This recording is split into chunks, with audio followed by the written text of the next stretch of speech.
usasandinetsere Christmas Cherry spiller ingawani ndatoshandisawo gift Oswiller inobika imfina drifti Seaman Mount Zion Mount Zion music. Serial killer Original silent killer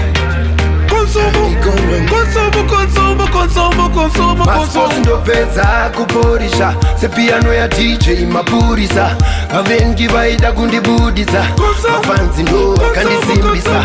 ndinopedza kuporisha sepiano ya DJ mapurisa varipo vaida kundibudisa ndakanyanyisa ndadadisa apatapinza tichita kokota ese aya mapiano kumanya zvimaridhimu zvakadaiso natsonzwa kuti pane musiyano tobva tativheta uraramo vaida kutibatira makano vaudze kuti atibve pano nyange mukatiitira musangano pano ndopamaradzano pano ndopekuti apataurwe ngano kana kuti nyambo kunzi tambo patinoramba chivaita iye kuti mangwana avadzoki toki mangwana vanonatsotiza kunge boki mangwana vanozosara vakutoita kunge vana roki Masports ndopedza kuporisha sepiano ya DJ mapurisa vavengi vaida kundibudisa mafanzi ndo vakandisimbisa ndinopedza kuporisha sepiano ya DJ mapurisa varipo vaida kundibudisa ndakanyanyisa ndadadisa ndiani yakati mumdzose ndiani yakati mumzodze Satan jamba mafenzi ndikuporishe ndikufinishe ndikungaka Chama vari under pressure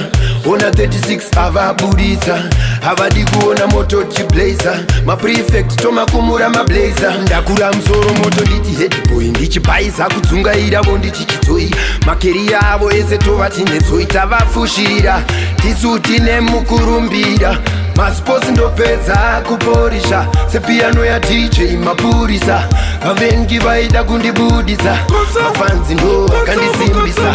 ndinopedza kuporisha sepiano ya DJ mapurisa varipo vaida kundibudisa ndakanyanyisa ndadadisa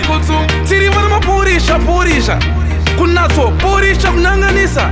busi yekwaofisa zvekutakazvitarisa vanozviona kempikicha ndichiti kuchikicha kufinisha